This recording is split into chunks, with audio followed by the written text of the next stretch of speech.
Welcome back to a Celtic State of Mind. It's Friday, and what a lineup we have here for you. We've got Jim Moore and Alan Morrison to talk about all things Celtic.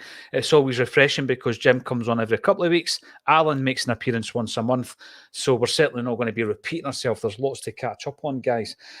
Before we do that, Jim, how's things with you and Bend It Like Bertie? Where are you going next? You've been to Vegas. What's up next? Hey, tomorrow night, Donegal. If you're within reasonable travelling distance of Donegal, it's a one night only. Bend It Like Bertie. The genius that is Des McLean playing the legend that is Bertie Auld, and I think tickets go on sale today for the Pavilion in February. So that's the next one after that. So Donegal tomorrow night. If you're in the area, get along and see the great man playing the great man. He never stops, Alan. This man never stops, does he? And Alan, what about yourself? I know you're busy with Celtic by Numbers. You're busy with the Huddle Breakdown. What have you been up to? Yeah, pretty much that. I was actually doing a lot of walking earlier this year, so my hip gave up. So that kind of curtailed quite a few sort of. But it looks like I'm going to be kind of available for a lot more kind of writing and podcasts and stuff over the next few months because I'm going to be not going out as much as I wanted to. So yeah, might see more of me. Yeah, well, this is a thing when you get to a ripe old age, Alan. You've got to try and keep the physical activities as part of your routine.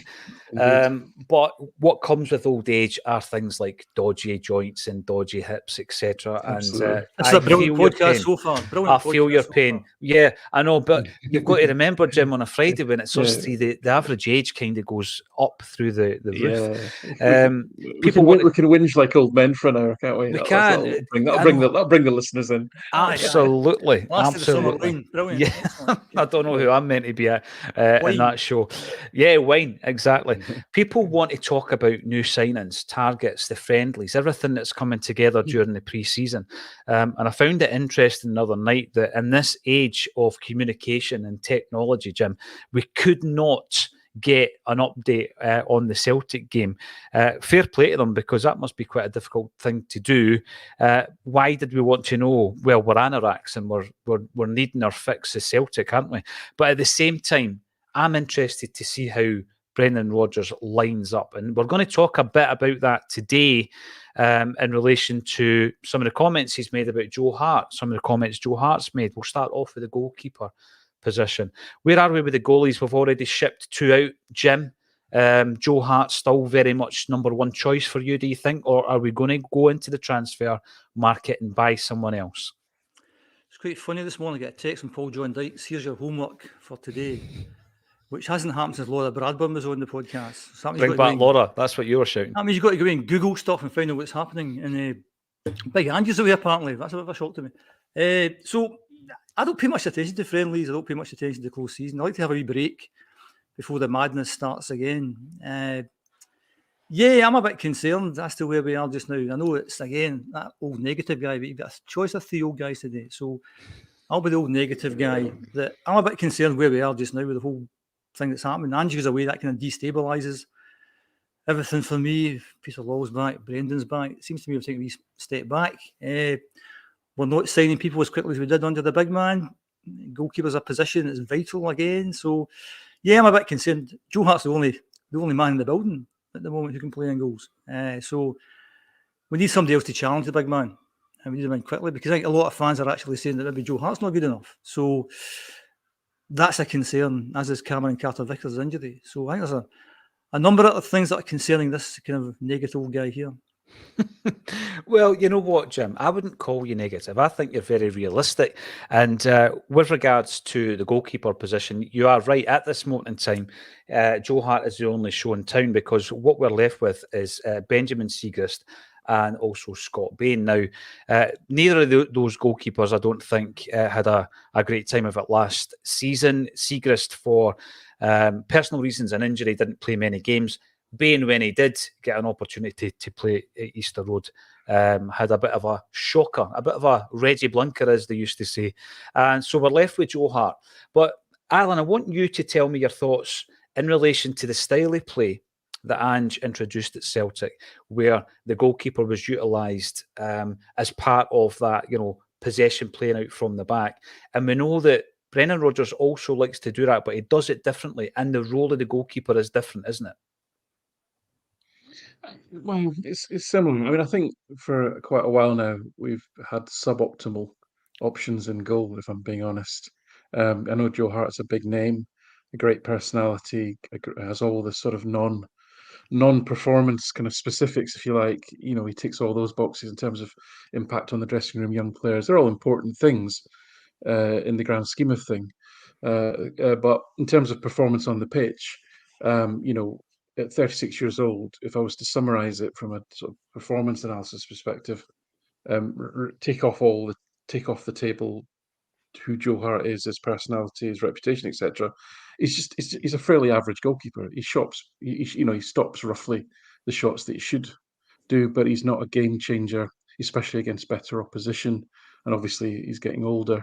I think he's adjusted well with a great attitude to the demands of passing the ball out from the back. I think we saw some hairy moments, but in general, I think he adapted quite well to that. And it's a tricky situation because what you're really looking for as a Celtic goalkeeper is somebody who, in the normal run of Scottish domestic games, is only going to be asked to make one or two saves a game. So having the world's best shot stopper versus asking someone to play maybe between 20 and 40 passes per game, what is the more important attribute, you might argue, right? But then in Europe, you need someone that's going to get you through, nick you a point against a pot one team, or nick you a win at home against a pot two team, something like that. So you need someone who's going to be capable of making outstanding saves. And if you think about what have been Celtic's best results in Europe over the last few years, the two wins against Lazio, the victory against Barcelona, all of those were largely down to Fraser Foster having an absolutely outstanding night on three occasions. So it's a bit of a tricky one, and you know I think breakdown, we've talked about this a lot, and we've kind of shifted our thinking away from, oh, you must have a ball playing goalkeeper. It doesn't matter if they're an outrageous shot stopper because they don't hardly ever get asked to stop shots in Scotland. To actually, the shot stopping aspect is going to make a big difference in Europe, and that's where we want to progress.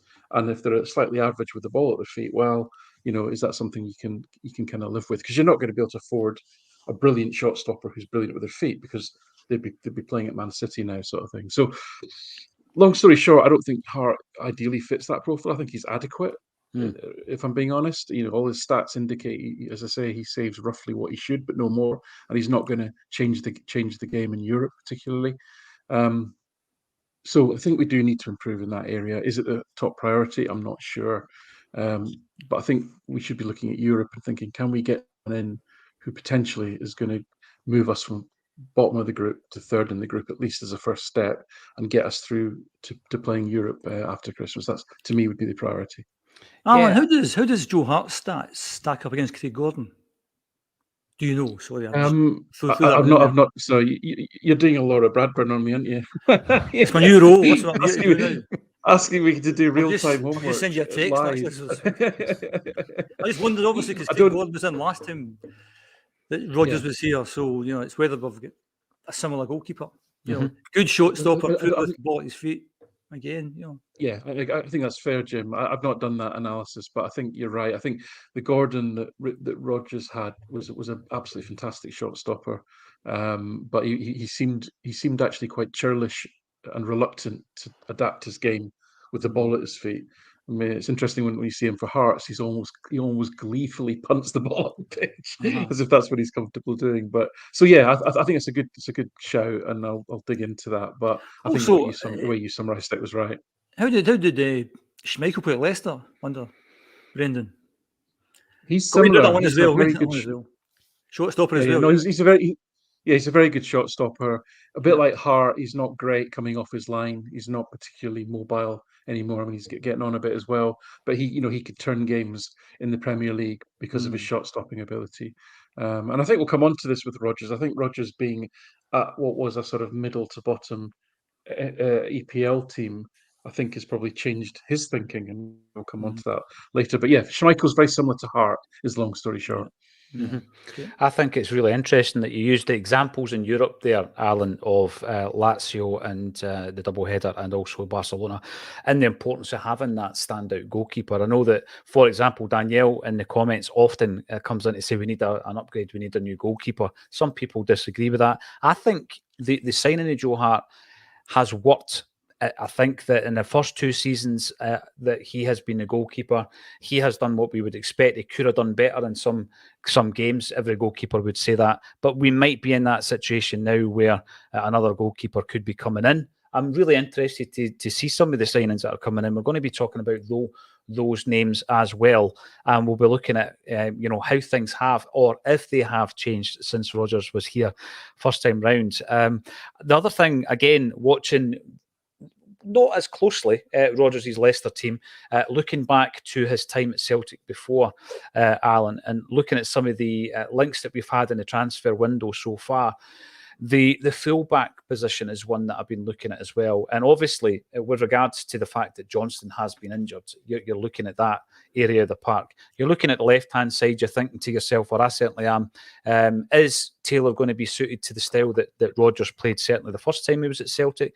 And is Bernabei a strong enough backup for that? So I'm not going to go through the entire team, but I am interested to hear your thoughts on what do you think Rodgers will do with the fullbacks? Obviously, Postecoglou introduced to Celtic at least the inverted fullback role.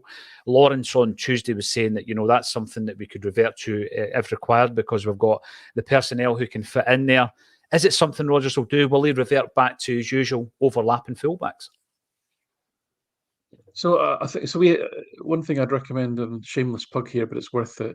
If you go onto the Huddle Breakdown YouTube channel, we had a young Leicester data analyst chap called Dominic Wells on. He was fantastic. Dominic was excellent, erudite, intelligent, thoughtful, balanced in his views on Rodgers' time at Leicester, and he talked about all this. So I'm not going to take credit for what I'm going to say. I'm repeating what we learned from Dominic, which is that what Rodgers had to do with Leicester, given the different challenges of playing in the English Premier League, was really adapt his tactics, and very much they wanted to play a controlling game as we're probably familiar with at home, especially, or against weaker teams.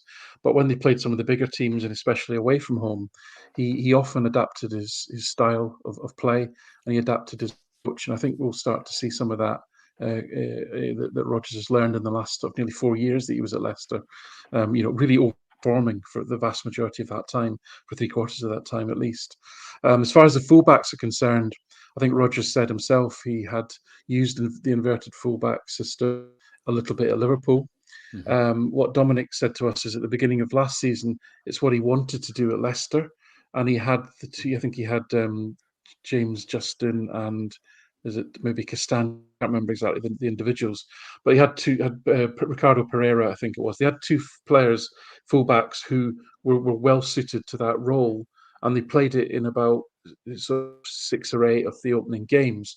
But then both of those fullbacks got injured, and he reverted back to sometimes a back three with wing backs, which is another interesting feature we might see, and sometimes a back four playing in a more traditional fullback role because he felt he didn't have the players to play that inverted role. So I think it'll depend on whether he judges that the players that we've got can play that role. And also, I think we'll start to see a little bit more variation in terms of the fullback roles based on the opponents that we're playing. That was the sort of main takeaway that I would reckon. But give Dominic a listen on that podcast. Honestly, he's worth it, even if the rest of us aren't. Well, I did hear a lot of positive feedback about that particular episode, Alan. So yes, go and check it out. I think on the traditional basis, Jim, I would always look at a Celtic fullback as being an overlapping winger. Who was the first guy that did it? I think it was probably Duncan Mackay, who probably isn't credited because he was kind of pre-Lisbon.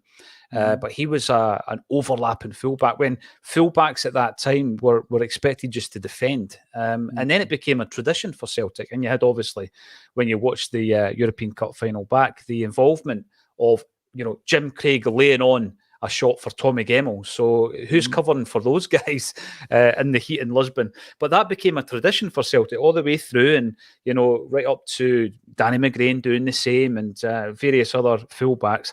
But it was changed. It was changed up with Ange Postecoglou, and I think I became quite fond of the inverted fullback role.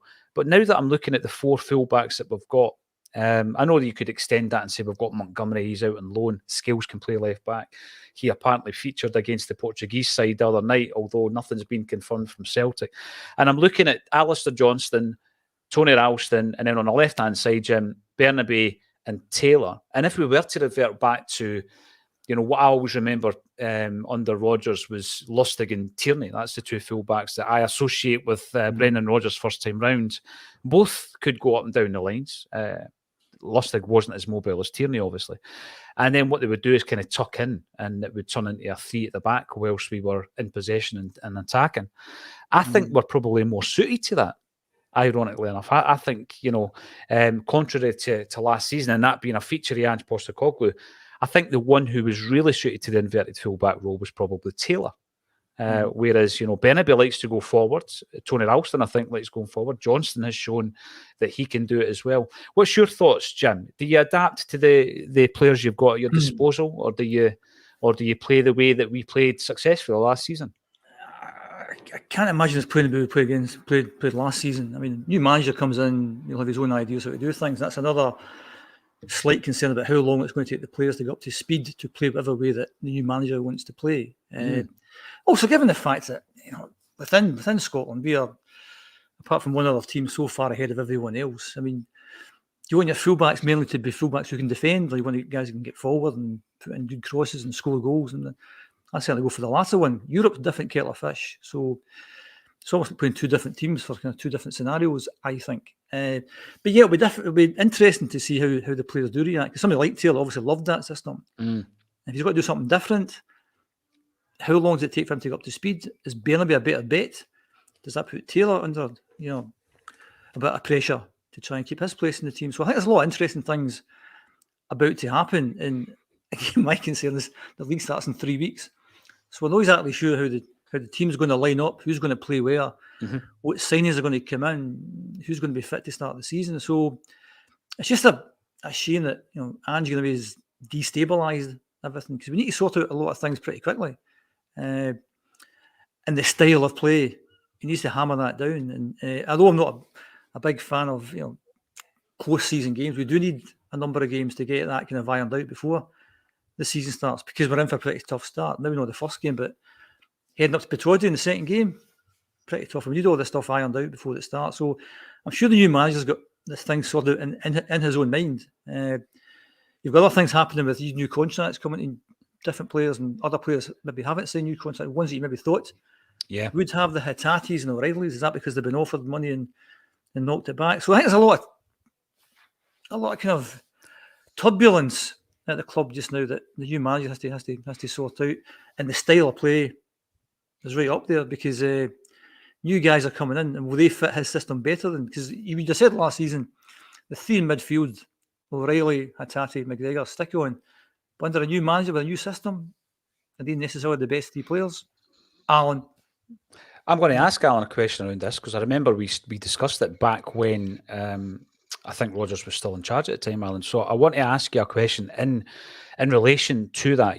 Certain players may regress, certain other players might come right up to the plate and really suit the way that Rodgers approaches it. And I remember you speaking about the fact we lost a lot of goals from players who would strike from distance. And I think the examples you gave were Paddy Roberts, Stuart Armstrong and Moussa Dembele. It was probably on the back of Rodgers leaving, and we lost these players. And you spoke about that being a huge amount of goals to lose for one team, because they were, very good at scoring from distance. And I'm looking at the players that we've got. Incidentally, O'Reilly I thought was brilliant last year. I thought he went under the radar quite a bit. The goals were the issue, weren't they? He didn't get on the score sheet as much as we would like. And the other player being David Turnbull, who loves striking from distance. Do you think that Rodgers, I'm going to throw Turnbull in as a bit of an unusual one, because a lot of people are kind of forgetting about him. He's coming into that period of his Celtic career. Do you think he could be a player that actually steps up under Brendan Rodgers? Because I'm thinking back to that conversation that we had. You did say that, you know, we had players who could score from their 20 to 25 yards, and they were, you know, really well suited to Brendan Rodgers' side. David Turnbull could fit into that, could he not? He could. So I think Jim, some of the issues or concerns that Jim has, you know, I completely agree with that. Whilst we're on that sort of mode, I'll chuck in a couple more. I mean, I think I've been pretty consistent, or we've been pretty consistent on the huddle breakdown around concerns over central midfield, because it's a bit of a tricky situation. I think we'd all agree that, you know, individually we all have a great deal of love as a support for the players that you mentioned, you know, McGregor, Hatate, O'Reilly, even Turnbull. But actually, starkly exposed in the Champions League was just how lacking in pace and athleticism that midfield is, and how it was overrun by, you know, like just think of the guy that went to Liverpool, shot Szoboszlai from Leipzig, you know, or think about Valverde at Real Madrid. These guys are 5'11", 6 foot, strong, athletic, skillful players. We don't have anyone that ticks all those boxes. Now, you might say, well, of course we don't. We're not Leipzig. We're not Madrid. Never mind Leipzig, who are just about to buy a player for 40 million. But you have to kind of move closer to that benchmark of not just technical ability, but physical ability as well. And you mentioned David Turnbull, and unfortunately, he doesn't really move the dial in that regard in any way, shape, or form. What O'Reilly gives you is that he's a pretty tall, strong guy, and he's also actually very good defensively. His pressing stats are probably second only to Maeda, and his ability to win the ball back is a very understated and underrated part of his game. So he's one that I think we can work with. McGregor's a little bit untouchable in that sense, but then, you know, you need somebody who's essentially a tempo setter, if you like. So I think there's a gap there for that more athletic box to box sort of type midfielder that will make us more competitive in Europe. And I don't see David Turnbull fitting that role. Now, the other issue, of course, is that we're trying to balance that requirement with the need to have sufficient numbers of players in the squad who meet the sort of homegrown rule, and therefore we're not going into Europe with a depleted team because we don't have enough homegrown players. And this is a real issue that we've got, because if you look at who you know are the main sort of homegrown, can be categorized as homegrown. There are players like, you know, Forrest, McCarthy, Turnbull, etc., who are all really struggling to get into, you know, a regular first team slot. Yeah. And Bain, I would add in there as well. So and maybe even Greg Taylor under Rodgers, we don't know, right? So, you know, suddenly you've got all these homegrown players, but none of them are really helping you make the first team stronger potentially. So I think this is these are all things that Rodgers needs to juggle with, really. But I would say that needs to be and therefore Turnbull might have a role in a Rodgers 4-2-3-1 as a number 10 for sure. And at 23, he's still got growth in him, though I don't think he's going to get particularly faster. He might get a bit stronger. But I think that's something that needs to be sorted out. And as I say, the central midfield is still a huge issue for me in terms of just the physical characteristics of it, the athleticism. I don't mean having big rugby players in there, although it looks like we're going to need to build a rugby team to compete with the lot across the city. I mean more about, I'll call it athleticism more than physicality. So that's the whole package of strength, pace, and physicality, not just being a big lump. That's still a massive concern for me. Well, you know, it's going back to a conversation that John Hughes and I had on Wednesday, Alan, where it's the amount of moving parts for a manager these days is just incredible. And that consideration of the homegrown players, you could probably throw in Welsh and Johnston into that mix as well. They're part of the squad. Absolutely. I mean, there's question marks over both of those players for different reasons during this pre-season, you know, that we'll probably speak about as we move on. But yeah, you're looking at some of the guys, even who started the game the other night. Turnbull got a game, McCarthy played, Scales played, and I don't expect him to play a part this season, but then someone might have to be kept to maintain the homegrown rule. So there is so much to consider for the new man coming in. Before I go into that number 10 question that you've raised there as well, Alan, because it is one that I think is going to be very interesting. There's some players who I think would fit the bill. I'm going to throw something at you there, Jim Moore, because I know your knowledge of that Wim Jansen season is intrinsic, isn't it? Because you've obviously done your research and done your studying. It's forensic, in fact. And just yesterday, I wrote a wee blog. Go and check it out, acsom.net, shameless plug, about the player that we were interested in buying prior to Wim Jansen arriving at the club.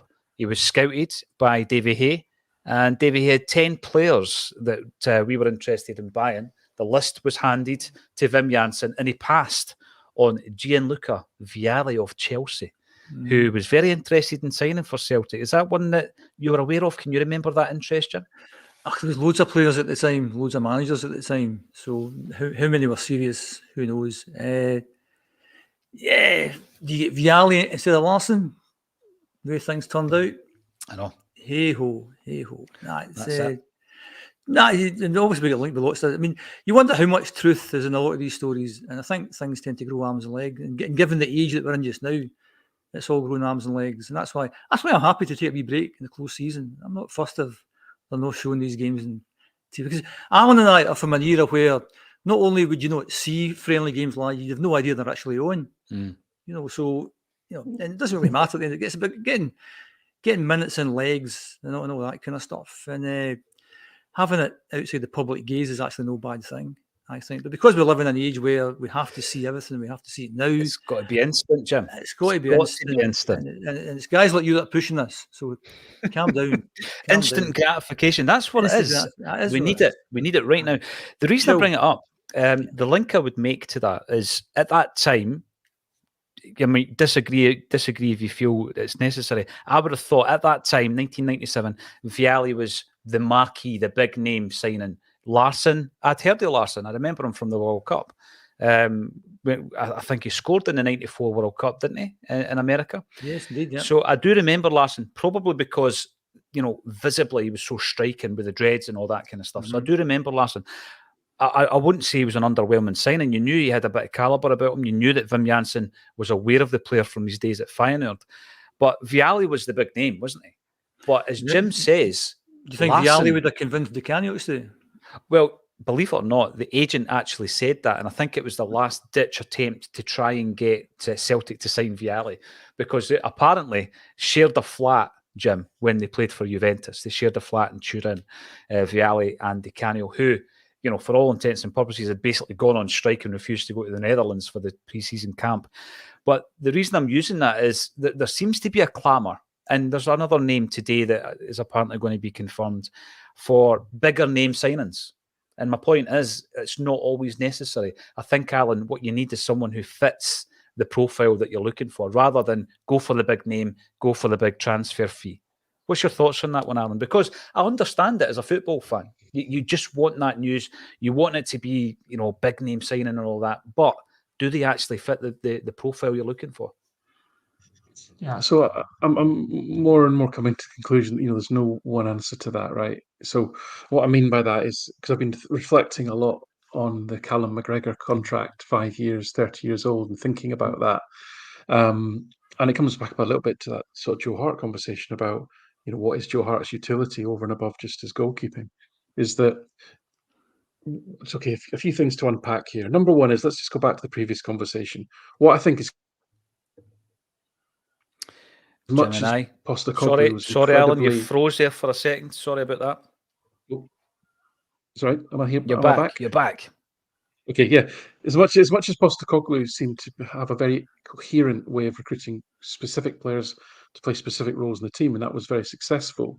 What it showed in Europe was, at the end of the day, we just didn't have good enough players to compete. It's as simple as that. The system was strong, but it wasn't strong enough to compensate for the overall quality level within the team. As much as we love those players, they just didn't perform to that level. So there's a little bit of, you need to get better quality players in if you're going to compete in Europe. It's as simple as that. There's no shortcut to that. Now, is buying somebody from the Korean K2 league, is that going to do it? Well, like you say, like Henrik Larsson, we might now have an outstanding scouting network, etc. But it may well come to fruition that if we do sign a a player from that league that they turn out to be outstanding, and we all hope so, sort of thing. But I do think there's a little bit of sometimes you just need a few players that are going to be of the quality to compete at that European level. Otherwise, we're not going to move forward. I'm not saying you need necessarily 11 of them, because coming back to McGregor, I was a bit. I was, my eyebrows were raised when I heard he got a 5-year contract, because I was looking at it from the perspective of, sort of asset management, etc. Why would you give a 5 years to a 30-year-old? I looked at the data. There's clear decline in McGregor's performance. But having said all that, the question then in my mind that was triggered by someone on Twitter, again, I'm not taking credit for this, is how much would it cost to buy Callum McGregor?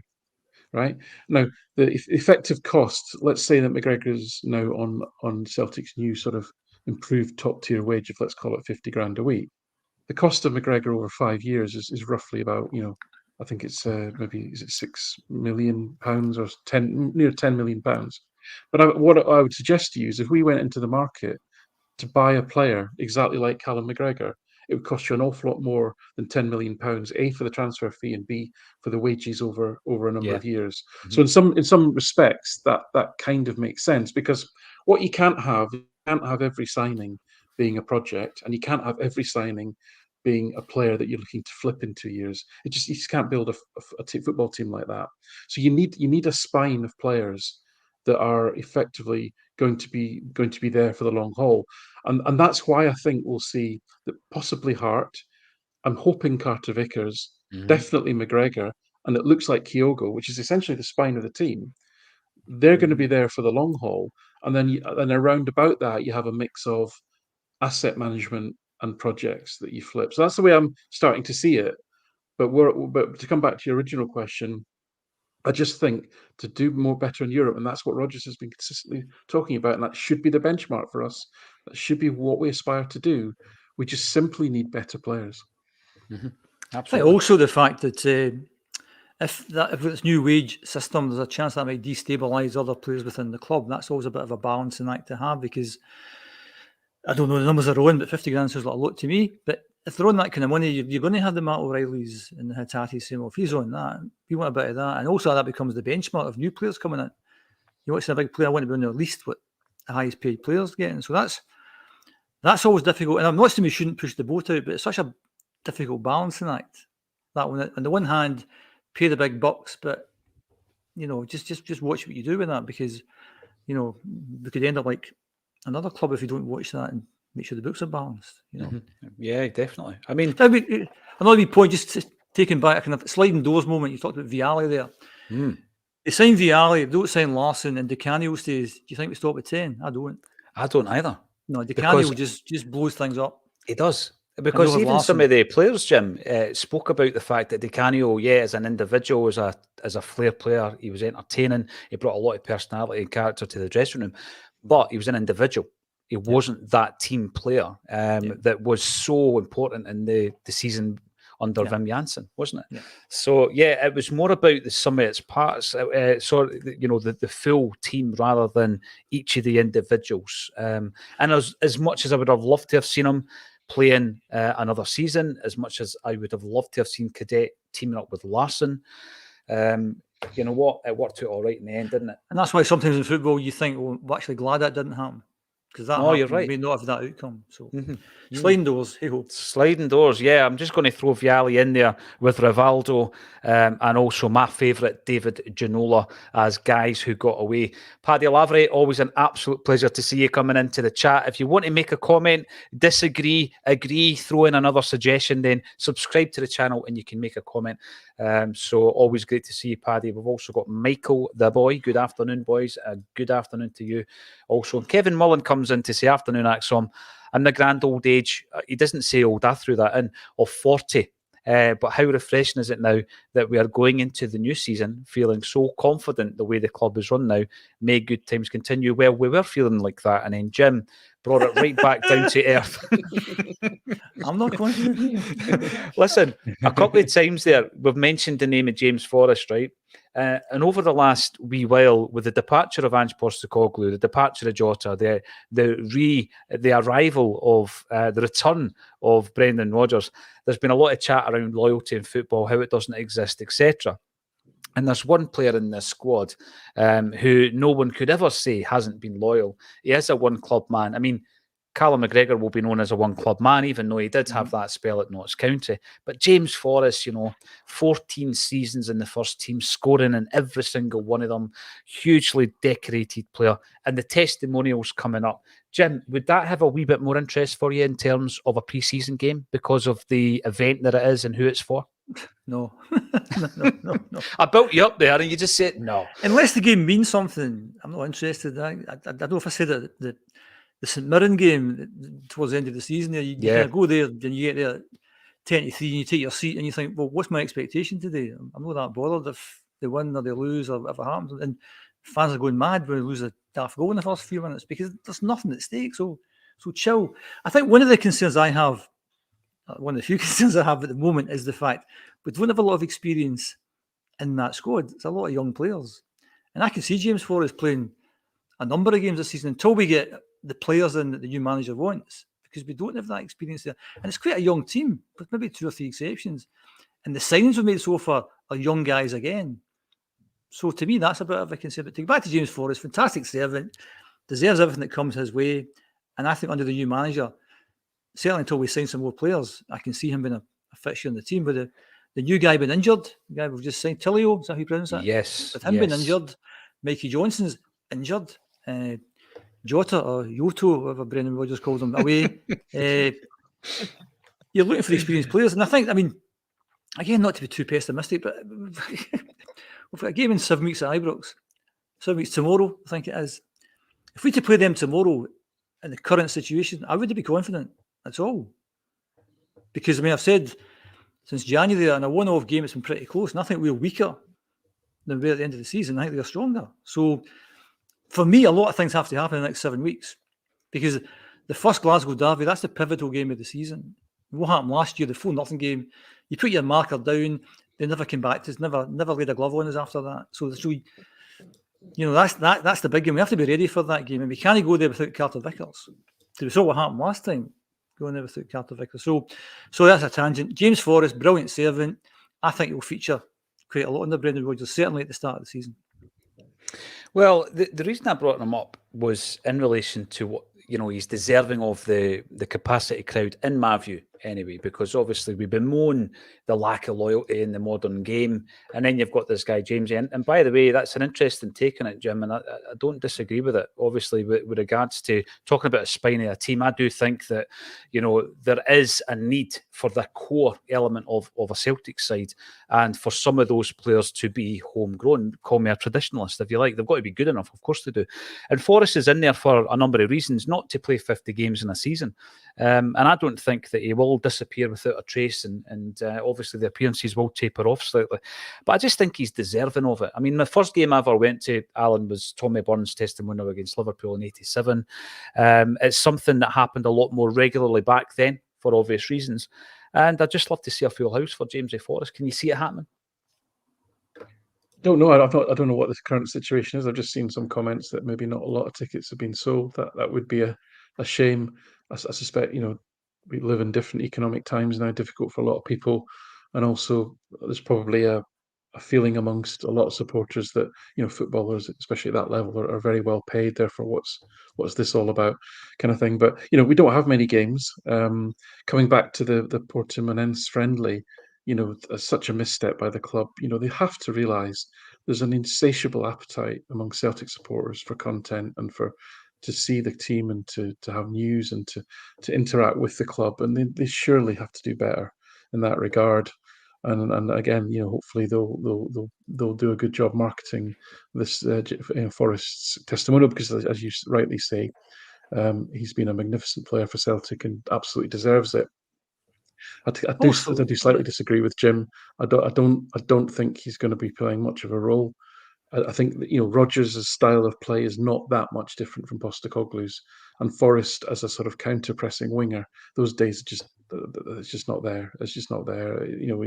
He's way off the bottom as far as the winger population in terms of his pressing and counter-pressing capabilities.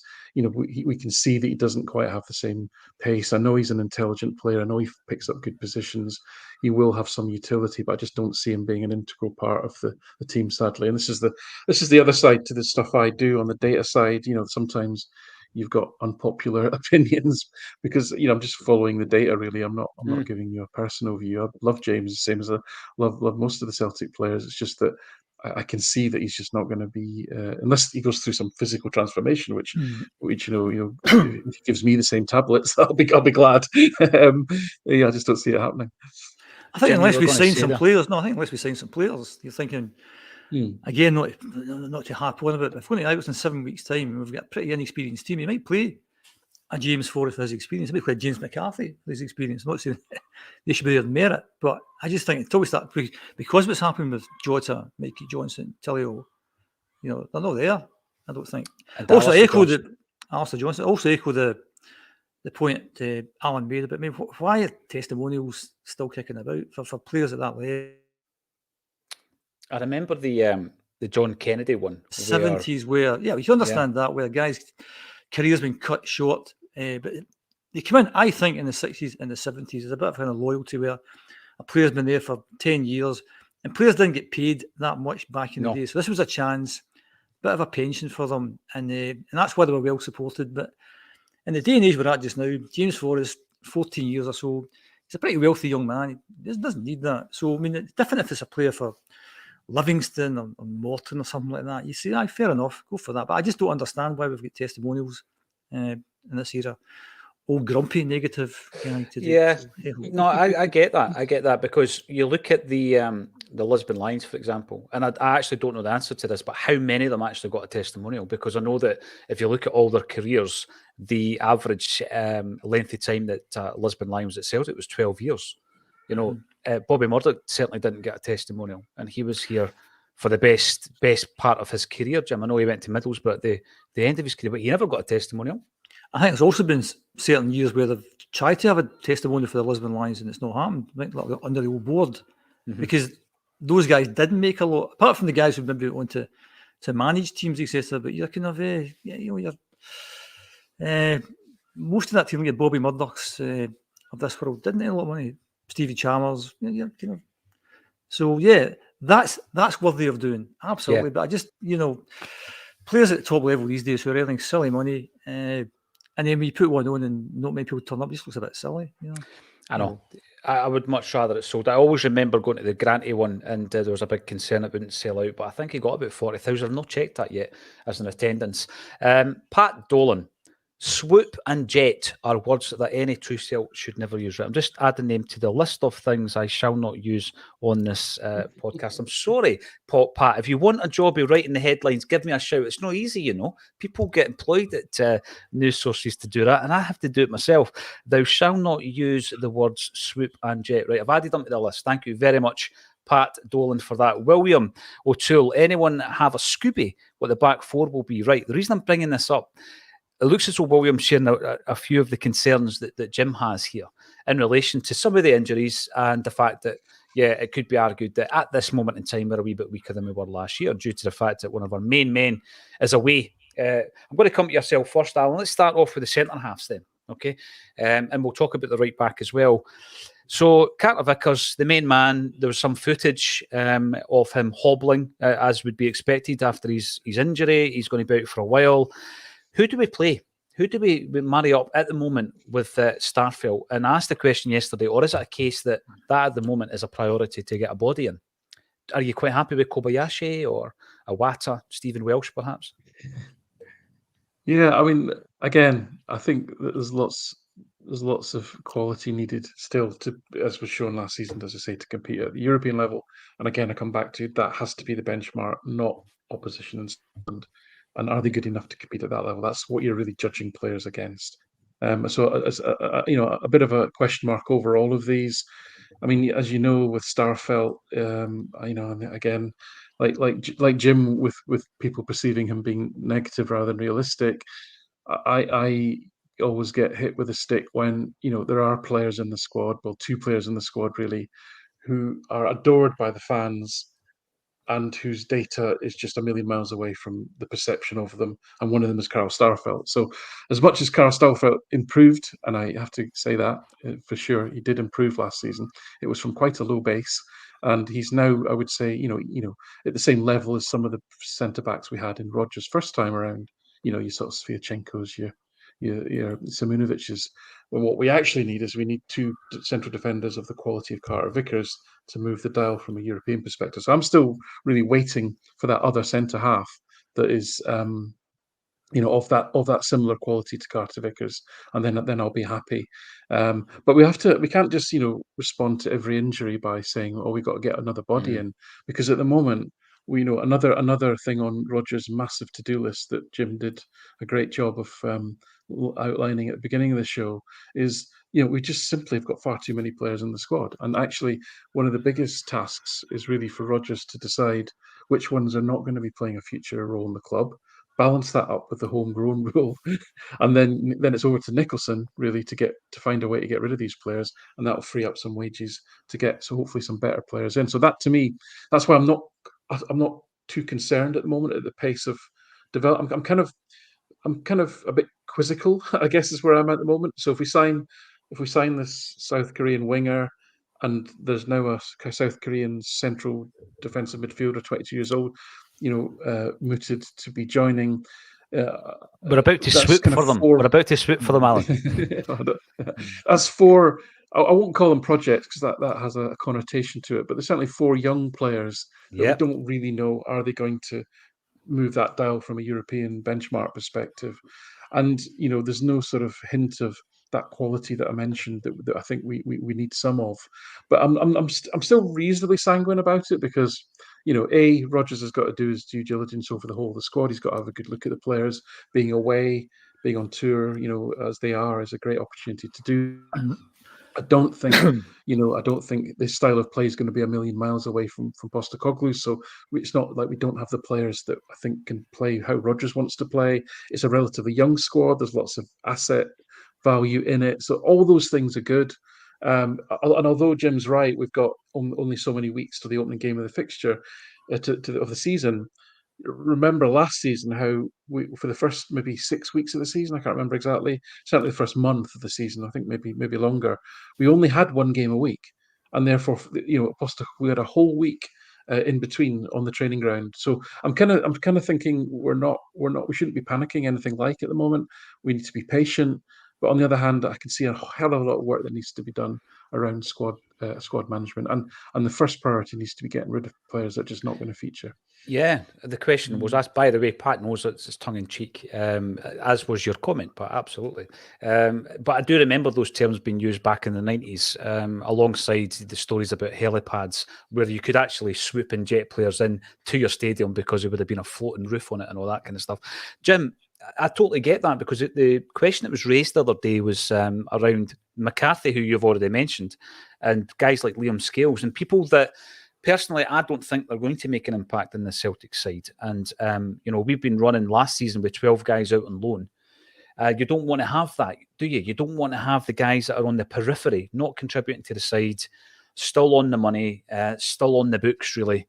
And in essence, you're putting them out on loan, hopefully so that they can impress and either get a move to that club or elsewhere, because you can't really offload them at the time. And unfortunately, what tends to happen is it doesn't always turn out to be a Jack Hendry scenario where he plays really well and gets a move. I mean, we've seen it with Barkas, haven't we? We've just tore up his contract, lost a lot of money on that deal. It looks like Ayeti's probably going the same way.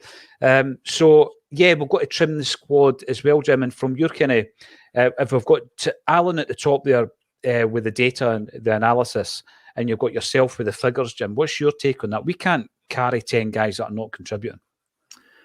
I think getting rid of players is easier said than done, given the wages that they're on, given certainly within this country there's very few clubs that could actually go and join if it's not on loan. And if they're not doing particularly well, then how do you sell people who are not doing particularly well? I'm a bit more concerned than Alan is about the season starting because of the games that we've got coming up. I think if we had 4 or 5 Ross Counties and Motherwells and St Johnstone's have been a bit more sanguine about the whole thing. But Pittodrie and Ibrox in the first 4 games, with the squad we have just now, with the players who are fit just now, that's a major concern. What we don't want to do is start playing catch up, you know. And I think that I mean, in an ideal world, I would like a centre half, and I think if Ange was still here, we might have had a centre half by now. I'm a bit concerned that we're maybe waiting too long. And I get the whole due diligence stuff, Alan, totally get that, but I just think Ange was a bit more proactive. Let's go and do this. Whereas Brendan's come in here, and maybe the Peter Lawwell factor, who knows, he's still kicking about there a wee bit, and we haven't moved as quickly. And this time last year, you know, we'd spent 6 million in Jota, we spent 6 million in Carter Vickers, we brought in Aaron Moy. There's 1 or 2 other people who'd come in as well. But I was feeling really confident going into the season. Now I'm not as confident as I was, and we shouldn't be in a position that we're not as confident. But I understand it because we've just lost the manager and the destabilising effect that has. Totally. But as a similar, I'll put the question back to you guys rather than Paul asking us. I'll put the question to Paul John Dykes. If we played at Ibrox tomorrow, would you be confident winning the game with the team we've got just now, the squad we've got just now? Yeah, I would, and I'll qualify that, right, because I totally understand your point. I do think that we do have the quality. If you remove one player from that team in Jota, we still have the quality. If you remove Carter Vickers, that's the questionable bit, but I still think we could get through it with Brendan Rodgers. I think that the thing with Brendan was when he left, we'd had a kind of diet version of Brendan Rodgers for probably 6 months, maybe longer. And he's come back in and he's refreshed. And I remember what he did in that first season, where he was able to revitalise players. He was able to get a tune out of certain players. I think we're going to see that impact. So although we're stabilised, I think you can counter it with this impact that Brendan Rodgers is going to have when he comes in. But I totally get what you're saying. And going back onto what Alan said before as well, if you look at the players that we've brought in so far, would you categorise them as, you know, this project, you know, category that people don't like? Well, they probably are. When you look at the age profile of them, you look at the fee that we paid for them, 1.5, 2 million. The player that we might be signing next is going to cost 2.1 million, Yang Hyun Yoon. And, you know, the other question around that is who identified them? Well, obviously, Brendan Rodgers didn't identify them. And I know that he will be part of the process of saying yay or nay, as Wim Jansen was with Vialli. But I'm going to say yeah, Jim. Not just because I don't want to admit defeat against Rangers at Ibrox. I'm going to say that the impact of Brendan coming in is going to really re-energise a lot of the players. And I'm not going to say they were getting stale, but I think that he can take them to another level. I'm interested to hear what Alan would say about this if this was a pre-match for Ibrox. What would your thoughts be?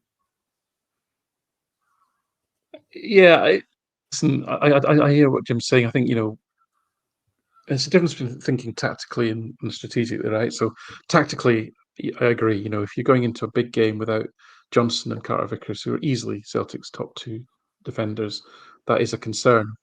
The way I would tempt that in the short term is to say, well, we've got a relatively stable squad, players that know what they're doing, know each other, know the system. We'd be able to put out a relatively coherent team for that game if it was today, and we'd be playing up against a team that has probably never played together before.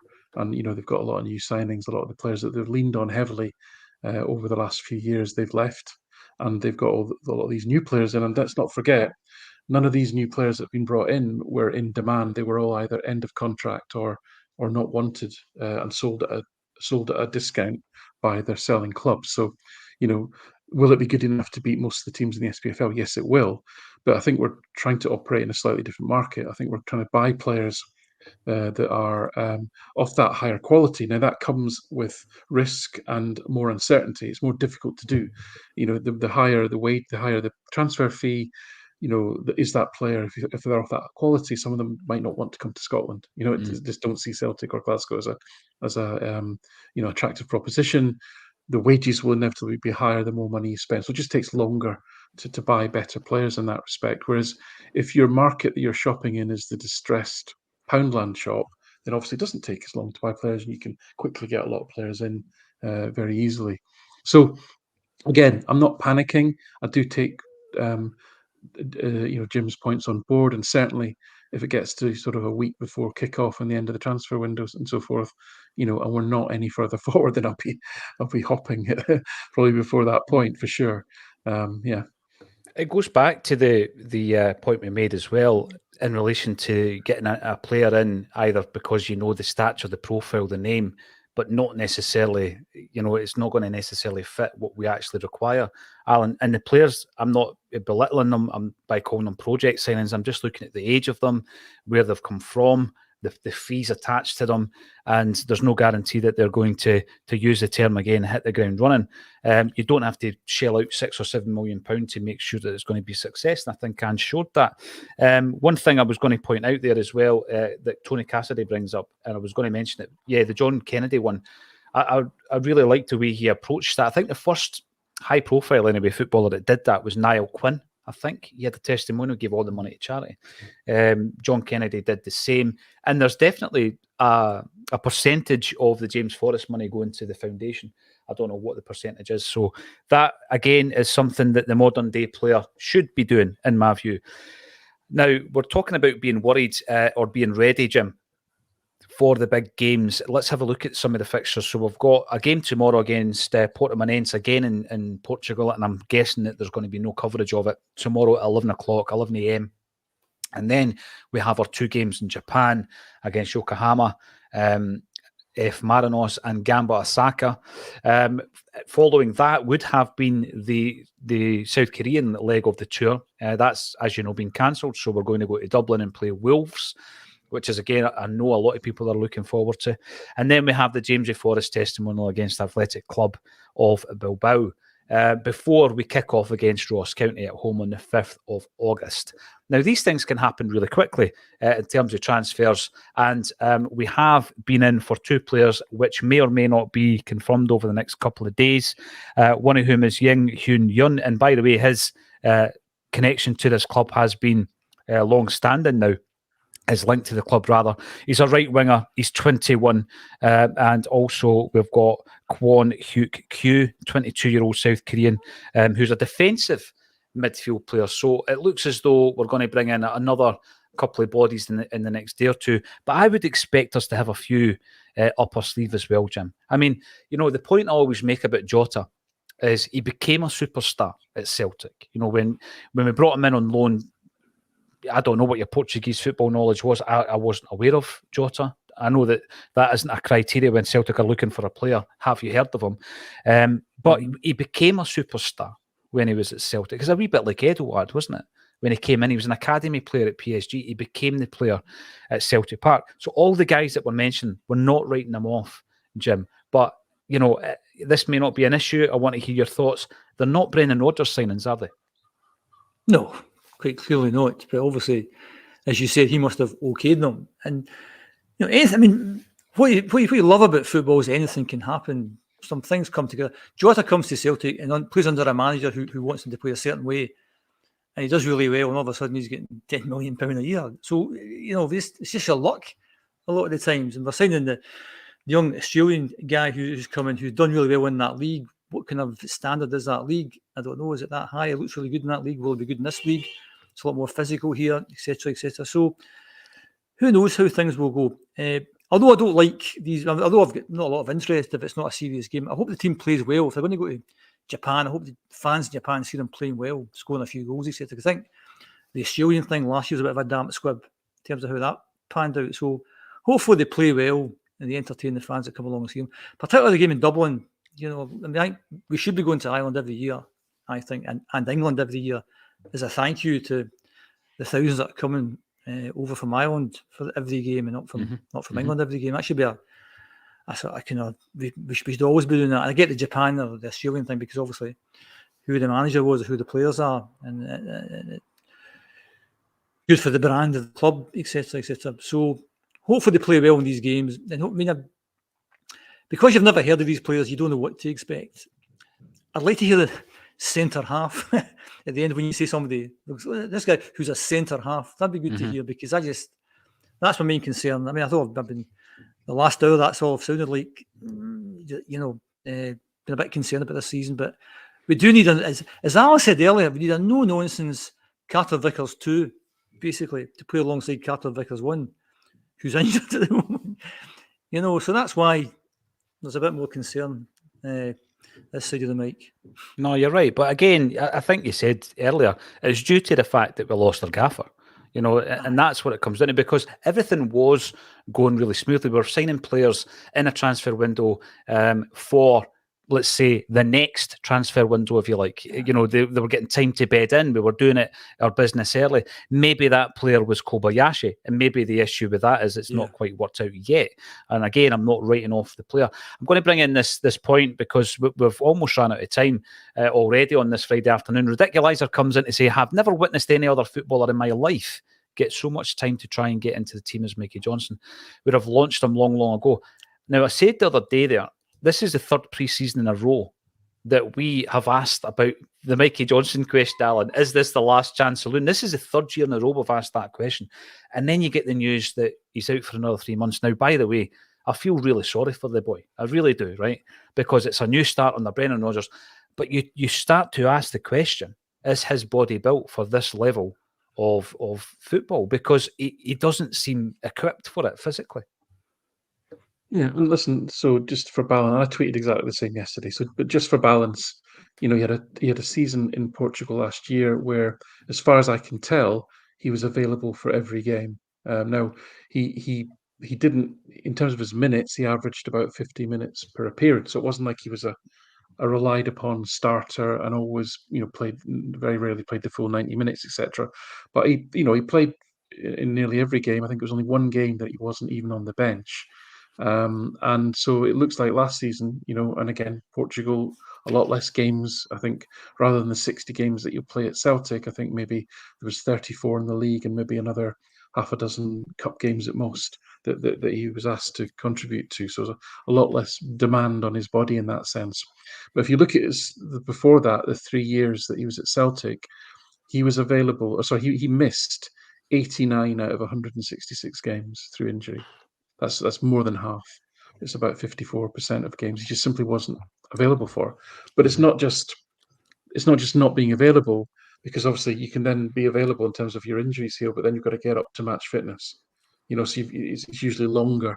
You're not fully effective, is what I'm saying, even for the games that you are technically available for.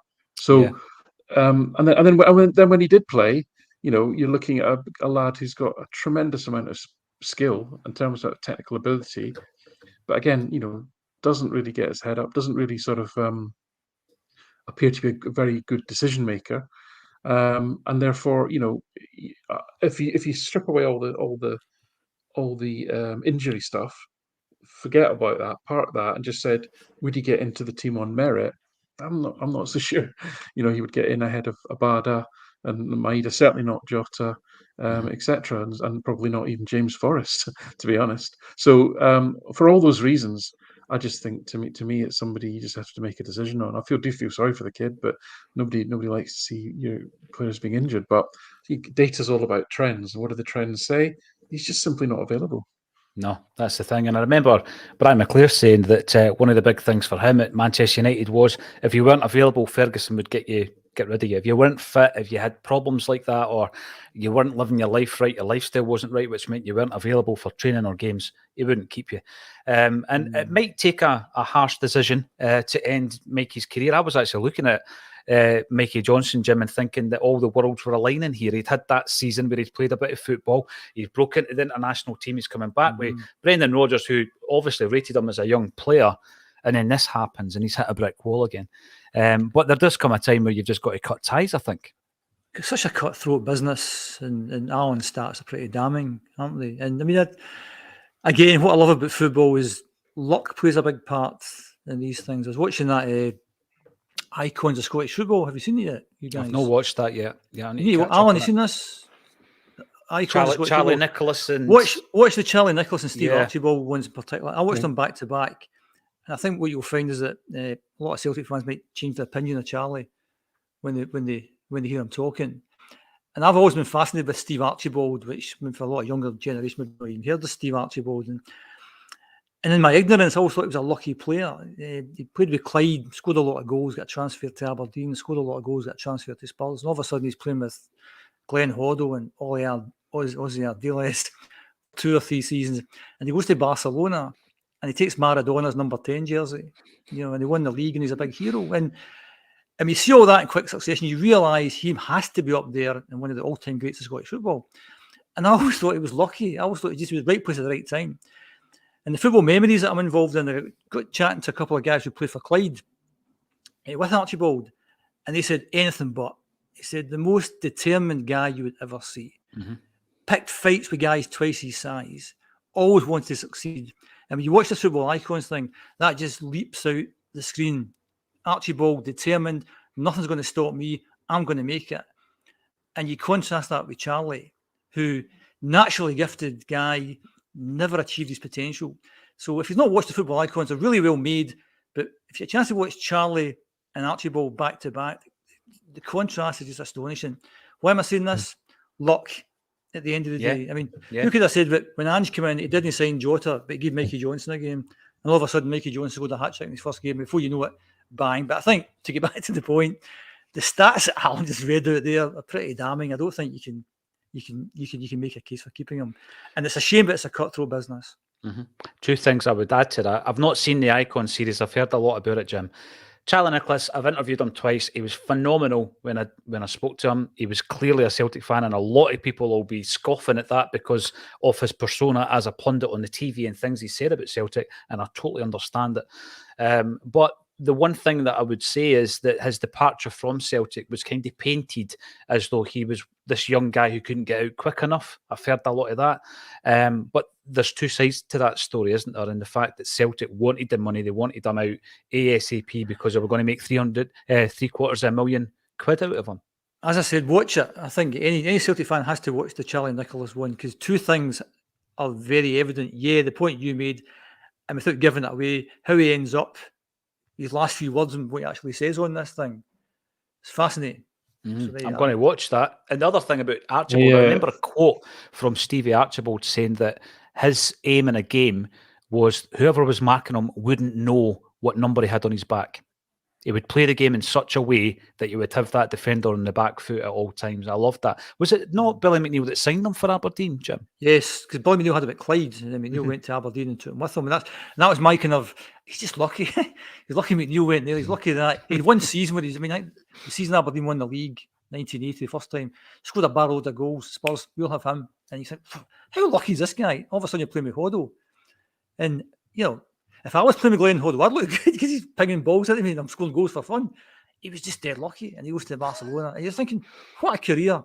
I know. And they interview Alex Ferguson. He talks about Archibald's chair. Archibald's in every day, demanding this and demanding that. It's a fascinating couple of shows. Charlie and Archibald, watch it too. I definitely will. Sorry, I cut you off there, Alan. What was it you were going to chip in with? Sorry, I was buttoning. Just, at the age I'm at, Charlie was an absolute childhood hero of mine, because he as a young lad, he was living the life I wanted to have. He broke into the Celtic team at 18. He scored loads of goals.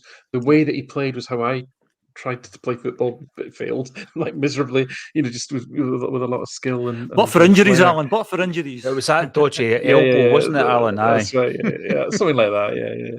And anyway, listen. He was a massive idol of mine, and then I think I still stand by the opinion that where it went wrong for him was he went to Arsenal, which had a very toxic dressing room culture at that time, and London lifestyle. He could have gone to Liverpool and been in a highly competitive, very professional, driven dressing room in the best team in the country. And I think if he'd gone there, he had a shot at being an absolutely world-class player. Absolutely, and that's what you get from the two programs back to back, making the right decisions. One did, one didn't. And they both acknowledge that. Oh, I bet, looking back. The one last thing I would say about Charlie, I don't know what it means, but when I did eventually get around to phoning him to do the interview for the Nearly Mocking book, he answered it in Spanish. Don't know what that means. I know that Brendan Rodgers likes to throw in a bit of Spanish there, but he answered it speaking in Spanish. And the last 4 digits of his mobile number, not giving too much away, were indeed 1888. So there you go. A player that played alongside Charlie Nicholas was Roy Aitken. And I cannot wait, and I mean this, I cannot wait to speak to Roy Aitken at the end of this month. It's going to be one of our live gigs. Yeah. We'll be raising a bit of cash for wee Jamie Tierney, by the way. If you've not heard Jamie's story, click on the link underneath this video. If you do anything else, if you do nothing else after I asked you to do it today, definitely click on that link and have a wee read of wee Jamie's story. It's heartbreaking. He's a 4-year-old kid from Dunfermline. And when we do these live events, we try to raise as much as we can as well for wee Jamie's battle. So please have a wee look at that. And if you want to come along to the Roy Aitken gig, click on the link as well. Feed the bear and all that kind of stuff. I cannot wait to talk to him. When you think about what he achieved for Celtic, the double in 77 under Jock Stein, 10 men winning the league under Billy McNeil, the 1980 Scottish Cup riot game, he played in that, Love Street, 85, 100th Scottish Cup final, the centenary double. The guy's a legend. Cannot wait. We've got one quick sliding door thing before we go then. So Roy Aitken doesn't leave Celtic to go to Newcastle. Billy McNeil leaves, Roy Aitken becomes player manager. Do they do 9 in a row? I say they don't. Listen, that is a sliding doors moment. And if you don't ask the question on the night, Jim, I'll be asking it for you. Liam Brady did try to bring him back, by the way, as a player. Because who signed him? Was it Jim Smith that signed him for Newcastle? Correct. The aforementioned Ozzy Ardiles takes over from Jim Smith as a Newcastle manager, doesn't fancy Big Roy. He then loses his place. Liam Brady goes in for him. And who beats Celtic to their signature? St Mirren, who are managed by Davy Hay. So yeah, it is. And he won a trophy for Aberdeen as a manager, didn't he? He won the League Cup.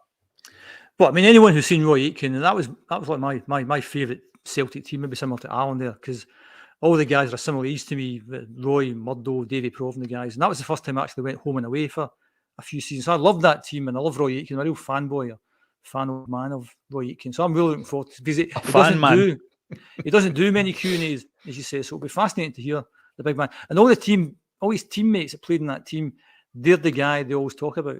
He's the beating heart of that team. I know Paul McStay became the captain, a different kind of captain, and through those, I mean, I would go as much to say as that the decline of Celtic you can trace back to Roy Aitken leaving, because he was the heart of the team. And I've got no doubt he'd have been the manager. Different. I mean, to have brought in Liam Brady was just complete and utter madness. I know. Utter madness. And that's not the hindsight. It's not the hindsight saying that, Jim. No, just ripped the heart out of the team. Anyway, I'm having a bit of a haver today. So we like that. We like that on a Friday. This will happen as I think maybe once a month where us three are on. So this is the Fan Man, as Jim says, episode on a Friday once a month. Thanks every single person for getting involved in the chat. 1,200 strong on a Friday afternoon. We are buzzing for Celtic coming back. We won't be able to see it tomorrow, unfortunately, but we'll try and get as much info as possible on the socials. Thanks everybody for getting involved. And thank you to Jim Orr and Alan Morrison for joining me on A Celtic State of Mind.